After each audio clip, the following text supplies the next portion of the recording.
हमें अनेक कार्य करने पड़ते हैं।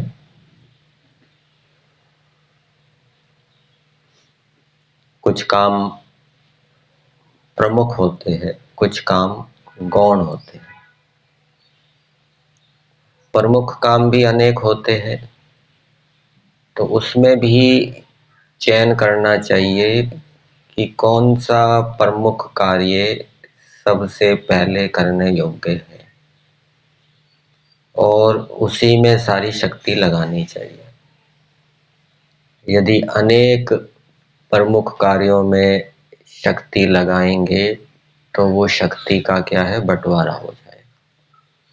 जैसे मान लीजिए कोई दोष बहुत प्रबल है और वो बार बार हमें बाधित करता है, हमारा शत्रु है, हमें गिरा देता है, हमें मार देता है, तो सबसे पहले पूरी शक्ति उस दोष को, उस शत्रु को निर्बल करने के लिए लगानी चाहिए। बाकी शत्रुओं की ओर अभी ध्यान नहीं देना चाहिए। कौन से शत्रुओं की ओर ध्यान देना चाहिए? जो बहुत प्रबल हो रहा है। और उस शत्रु को मारने के लिए, निर्बल करने के लिए हर समय दिन भर संकल्प लेते रहना चाहिए कि मुझे इस दोष को, इस शत्रु को दूर करना है, उखाड़ना है, चाहे कुछ भी क्यों ना हो जाए।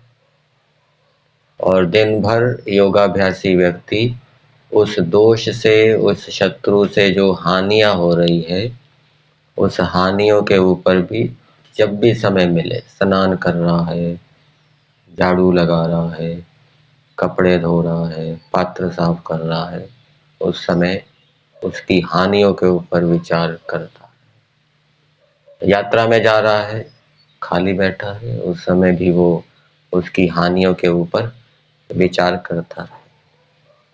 और प्राय ये होता है कि व्यक्ति अपने प्रबल शत्रु को, दोष को दूर करने के लिए प्रयास करता है, परंतु पूरा जोर नहीं लगाता, पूरी शक्ति नहीं लगाता।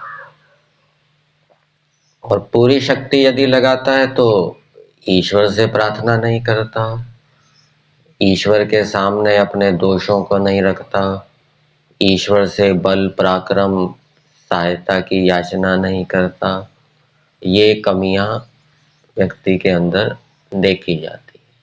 तो जिस प्रबल दोष को, शत्रु को हम दूर करने के लिए प्रयास कर रहे हैं, एक तो हम अपनी पूरी शक्ति उस पे लगाएं और ईश्वर के सामने भी उस दोष को रखें। ईश्वर से उस दोष को दूर करने के लिए ज्ञान, विज्ञान, उत्साह, पराक्रम, सहायता मांगे। उससे वो दोष क्या है, शीघ्रता से दूर हो जाएगा। ये वेद का संदेश है। ईश्वर ने ऐसा उपदेश मनुष्यों के लिए दिया है कि मनुष्य दोषों को, बुराइयों को दूर करते हुए मेरे से याचना करें, मेरी प्रार्थना करें।